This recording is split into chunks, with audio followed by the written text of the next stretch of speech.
Cancer, hello. Ito yung reading mo. Para ngayong month ng February. Ano yung mga dapat mong malaman or mga paparating sa'yo, Cancer. Maraming salamat sa patuloy na pagsuporta, pagsubaybay, bago man po kayo or hindi. Thank you sa mga nag-subscribe, like, follow. Mga laging nag-share ng mga reading natin. Malaking tulong po yan. Thank you rin po sa mga nagsisend ng super thanks and stars, pati na rin sa nag-avail ng membership, subscription, pati private readings. Private readings, tignan nyo na lang yung mga nakasulat sa description or pinakadulo. Kung interesado kayong mag-book. Okay, ano na, Sun, Moon, Rising, Venus, Cross Watchers, no?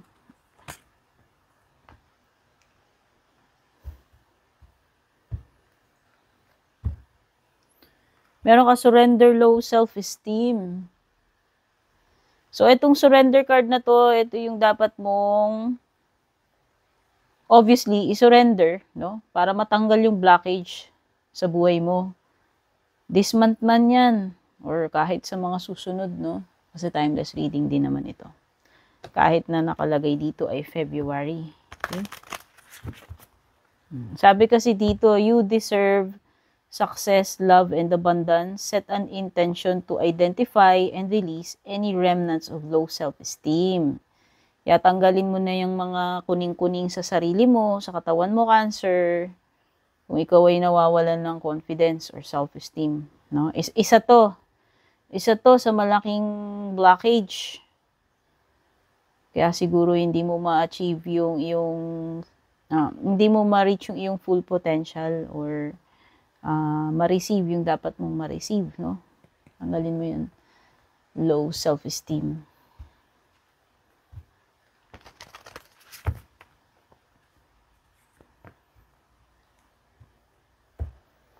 Willpower. Yan yung card ang ganda. I think this is having, kasi kung nire-remind ka niya na wala kang self-esteem, pwedeng iba sa inyo mababa din yung willpower ninyo eh. Kaya siguro, ang hirap kayong, ma-reach yung full potential ninyo. Kasi yung willpower na yan yung kakayahan mo na hanggang saan ka aabot eh. Kasi kapag wala kang willpower, paano ka makikipaglaban? Kumbaga, hanggang dyan ka na lang, makikwit ka na agad, no? So, yun, importante yung willpower ngayong Feb. It could be na meron ka sigurong kakaharapin or may paparating sa iyo na susubukin, itetest ka hanggang saan yung kaya mo. Ayan. So, importante yung willpower mo. Yung determination mo, yan yung pinaka-fuel mo eh. Yung magbibigay ng katatagan sa'yo na mag-continue. So, kung ano man yung ginagawa mo or kung meron man matinding challenge na kakaharapin. Okay? So, importante. Of course, yung self-esteem, no? Kombinasyon siya nung self-esteem and willpower for you to be able to surpass etong kakaharapin mo, which is kumbaga doon mabibreak yung yung limitasyon mo eh. 'Di ba? Depende yan kung ano yung tingin mo sa sarili mo, yung self-esteem mo, and then yung willpower mo na mag-continue or makipaglaban. You also have faith in your dreams.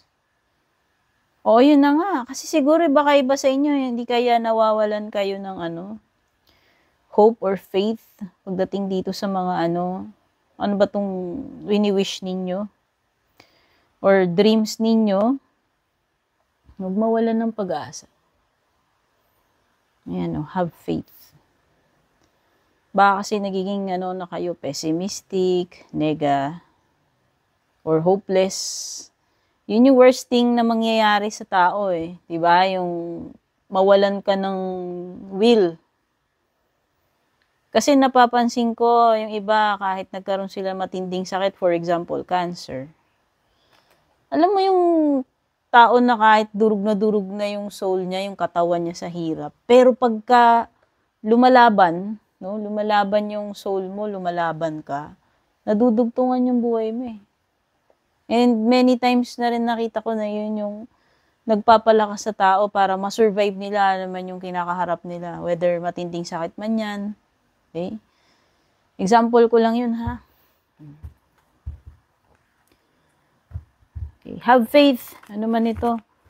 Naman tong pinagdadaanan mo. Wala namang bagay na permanente. Lilipas at lilipas yan. Di ba? Kumbaga, kung dumaraan ka man sa matinding pagsubok, lilipas at lilipas yan. As long as you have faith, as long as you have the willpower, malayo ang mararating mo, eh. Okay? Kumbaga, ito yung mga cards na nire-remind ka na don't quit at always stay positive. Don't lose faith, no?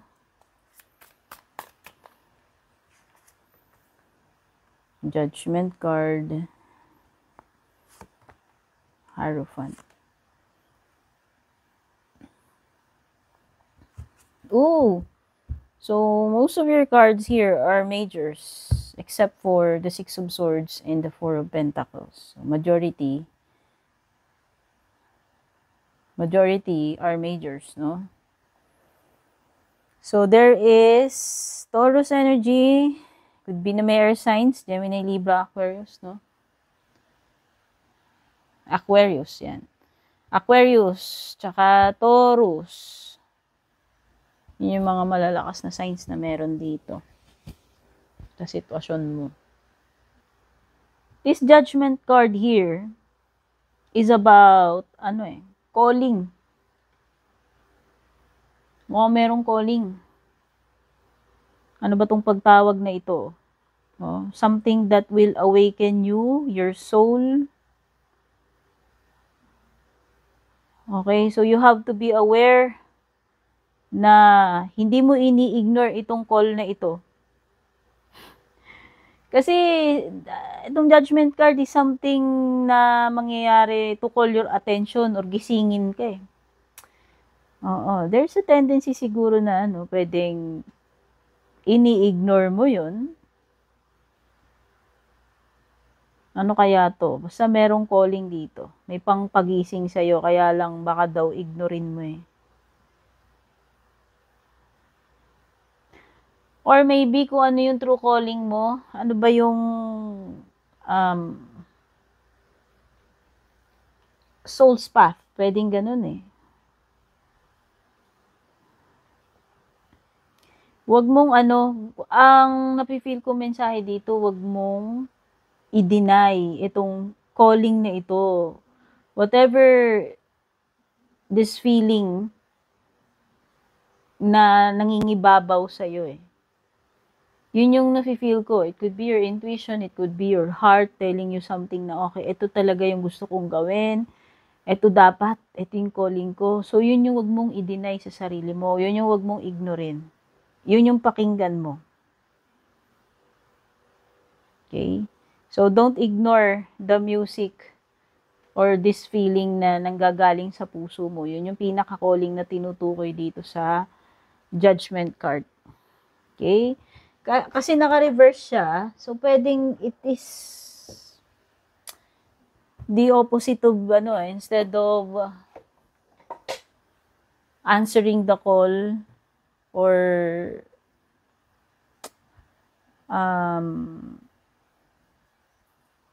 refusing to wake up. Pwedeng ganun.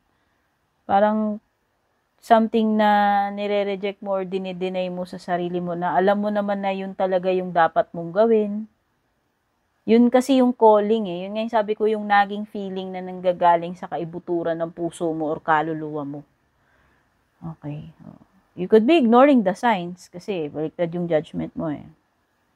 Not doing the right thing or not following your heart. Ignoring the call, yun yung sinasabi nito. When it comes to the Hierophant naman, this is wisdom. Wisdom or knowledge. So this is something related. It could be related sa mga achievements mo in the past. Or yung mga natutunan mo along the way mula nung unang panahon. Sabi ko nga, it could be knowledge, it could be wisdom. Okay? Or also respecting ko ano na yung mga mas nauna na dyan. Yung mga mas matatag na institusyon, paniniwala. No? It could be paggalang sa kung ano yung mga nauna na sa atin. No? Yung mga ninuno pa natin, yung mga paniniwala nila, tradisyon nila, values nila. Okay?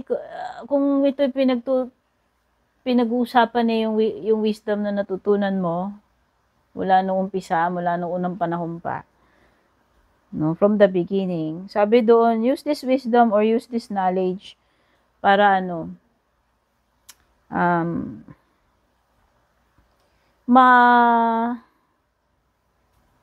magkaroon ka ng fulfillment. Okay? It could be traditions, yan. Pwedeng ito ay mga kultura, tradisyon, mga paniniwala. It could also mean religion. May kinalaman siya sa yung mga nakagawian na nakasanayan na whether sa pamilya mo yan or kung saan.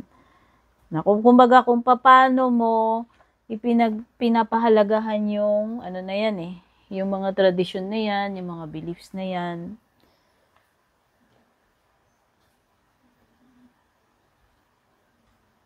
Kumbaga itong mga bagay na ito is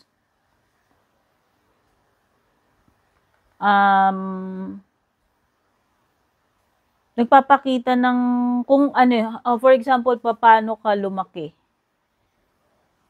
Oo. Kumbaga, whether you like it or not, ito yung nag-shape sa'yo Yun yung nafe-feel ko. So, karapat-dapat lang na igalang, irespeto. Oo. Kasi ito naman yung naghulma sa'yo. Kumbaga. So, yun. Kumbaga, ito ay something na ino-honor mo. Yan, pwedeng ino-honor mo yung mga naging tradisyon sa pamilya ninyo.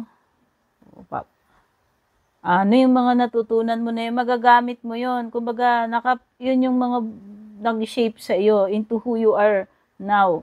So, ito ay something like pagtanaw ng utang na loob or paggalang, pagrespeto doon sa mga elderlies o doon sa mga nakagawian na ng ilang henerasyon na. Okay. Ang lalim, di ba? Pero may something dito about family, family values and yung mga paniniwala. Okay? Or you could be dealing with someone who is of different culture or of different spiritual belief or religion. Pwede rin naman. Whether kalahi mo yan or hindi, siguro meron lang pagkakaiba, no? Sa mga ninyo, sa kinalakihan ninyo, sa mga values ninyo nitong person na to, kung sino man to, whether romantic yung relationship ninyo or hindi. Six of Swords. Pwedeng to, air sign ha. Meron ditong Aquarius pero pwede rin may Gemini, Libra. Huwag mong talikuran. Ito may pagtalikod, may pag-ignore. Parang related talaga na wag mong takasan, wag mong talikuran tong bagay na to o tao na to, kung ano man to o sitwasyon na to. It seems that this person, ikaw man ito or kung meron ka nakaka-deal na ganyan, no, this person is running from something. So unless na examinin nitong tao na to ng mabuti, yung kabuuan ng sitwasyon, walang ma-accomplish dito by running, sa pag-iwas. Sa pag-iwas, sa pag-ignore, sa pagtalikod, walang masusolve yun. Yun yung sinasabi sa'yo na itong card na to. Whether you're dealing with someone na ganyan yung ginagawa niya or ikaw to, wala. Merong escapist attitude tong person na to So, whatever this thing that is troubling you or troubling this person, ano man ang issue, it's best na harapin kaysa talikuran. Takasan. Okay? Kasi hanggat hindi hinaharap to, it will come up again, no? In any disguise or in other form, no? Sabihin na natin, iwas ka ng iwas, tago ka ng tago. Eventually, ano yan eh, babalik at babalikan ka rin yan eh, ng ibang form eh. So, ganun din. Eventually, i-deal with pa rin siya, harapin mo pa rin. So, yun yung idea, no? Tapos, etong dalawang card na to related to. Have faith in your dreams, at saka the star, o, diba? Don't lose hope yung sinabi ko. Ganun din yung mensahe ni, ni star card actually. Basta wag ka mawalan ng pag-asa or meron something dito na magpaparenew ng iyong pag-asa. Mabubuhayan ka ng pag-asa ng loob dito eh. Just trust in the divine timing kasi darating ka rin doon, mangyayari dapat mangyari. So, what you're wishing for, it will come. Yun lang yung sinasabi nitong card na to. Parang pinapromise na. Okay? So, don't lose hope. Okay, meron basta may binanggit dito, meron akong binanggit kanina na parang marireplenish yung ano mo dito eh, yung pag-asa mo, mabubuhayan ka ng loob. Kasi meron tendency nga dito mawalan ng may willpower, may low self-esteem. So maging beware ka doon na mawalan ka ng faith or mag-give up ka or mag-give in ka sa despair, no? Kasi itong star card na to is a symbol ng hope eh. So, don't lose hope.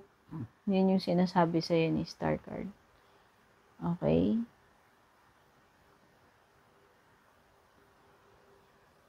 Pero ka rin 4 of Pentacles dito. Ang ganda nito oh. Sabi ng card mo na to, nasa sa'yo lahat ng mga resources na kailangan mo eh. Or it could be a person, kung ikaw man to, if you're dealing with someone na nagiging possessive siya. Oo, nag-hoard itong tao na to. So, itong tao na to, pwedeng hinuhoard niya yung pera niya, hinuhoard niya yung time niya, hinuhoard niya yung kung anong meron siya. O pwedeng mga abilities din. Itong card na to is nire-remind ka na, kung ikaw to pinapatungkulan na ito. Nire-remind ka nitong card na to kasi na-lost sight ka na doon sa mga para saan ba tong mga bagay na to na hinuhoard mo? Anong silbi ng nandyan niya na hindi mo naman siya ginagamit or napapakinabangan? No? Parang kinukulong mo lang, pinagdaramot lang, kinikip, hinuhoard. Kumbaga nasasayang yung na overshadow niya yung pinaka-purpose ng mga bagay-bagay kung hinuhoard natin yung mga yan. So, wag nating kalimutan ang pinaka-purpose ng mga bagay na yan. Bakit nandyan yan? Hindi para i-hoard. Okay? So, yun yung pinaka-mensahe nito eh. Sayang naman yung yung mga bagay na to kung ano man tong 4 of Pentacles na to. Na kinikip lang at hindi napapakinabangan, hindi niya alam mo yon, hindi tuloy nasa-serve yung purpose nitong mga bagay na ito. Material man ito or hindi. So, silipin naman natin love life mo.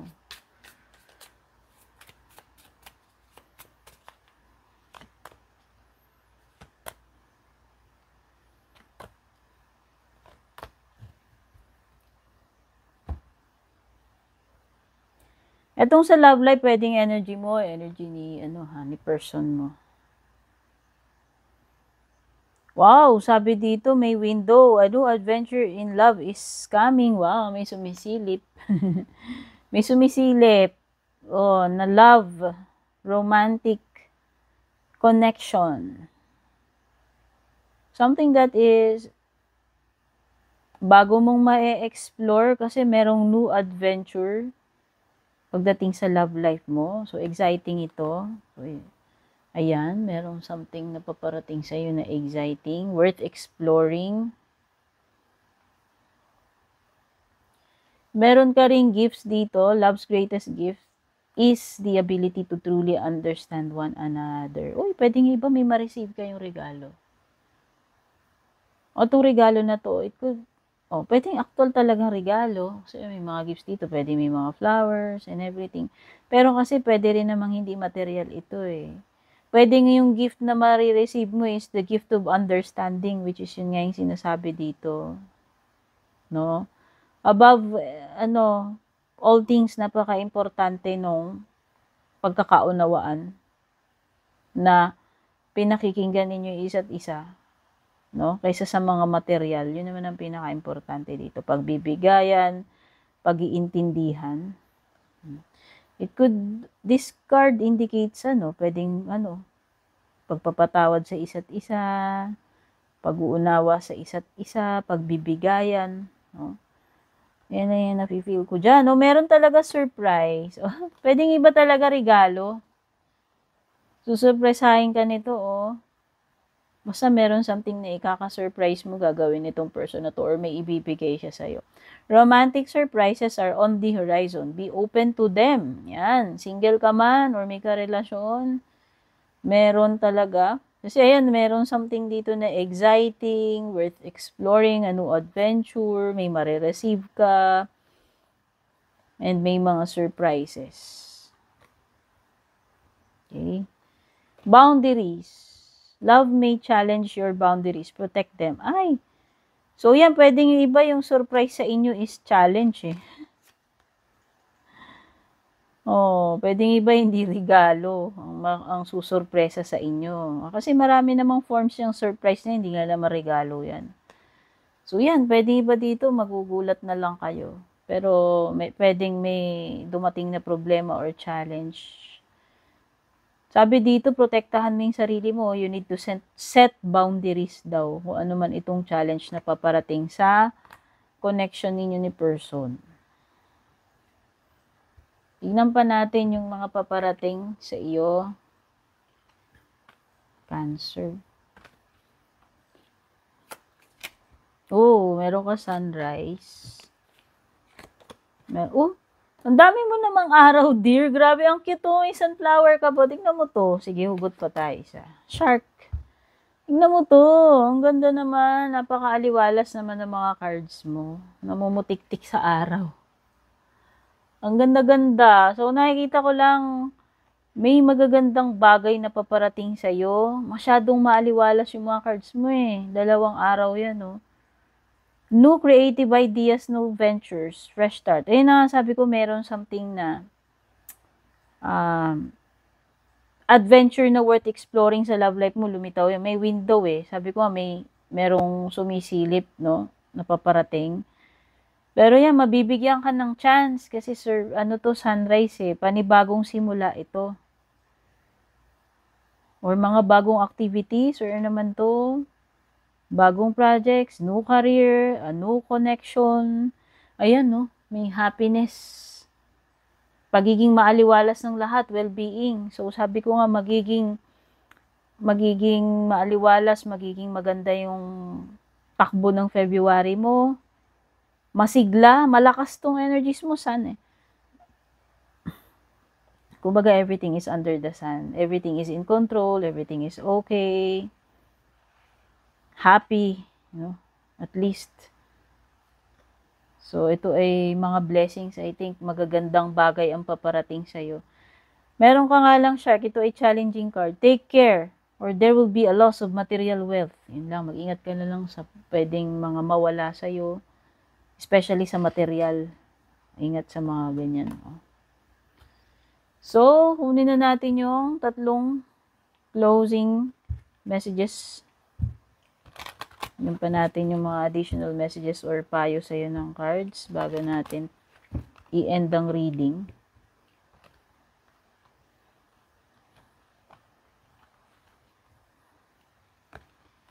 What tayo tatlo? Ask help from others, reconsider, tsaka recovery.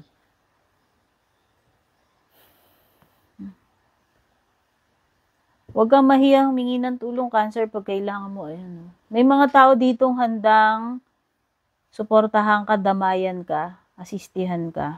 Ito yung mga tao na talagang literal na makakatulong sa'yo, nagmamalasakit sa iyo. Okay, andyan sila para alalayan ka or tulungan ka. Be consider. Bago mo ituloy ito, pag-isipan mo daw muna mabuti, Cancer. Baka gusto mong reviewin muna bago ka magdire-diretso. Bago mo gawin yan or ituloy yan, no? Isipin mo ulit, rethink or reconsider. May mga bagay dito na pwedeng magbago pa yung isip. Recovery, ayan na. So, yung iba, kung nagkaroon kayo ng mga health problems or family member, loved one ninyo, andyan na yung period ng makakabalik na uli sa dati. Rehabilitation, recovery, replenishing, no? Manunumbalik na yung kung ano man yung nawala dito or na nanghina.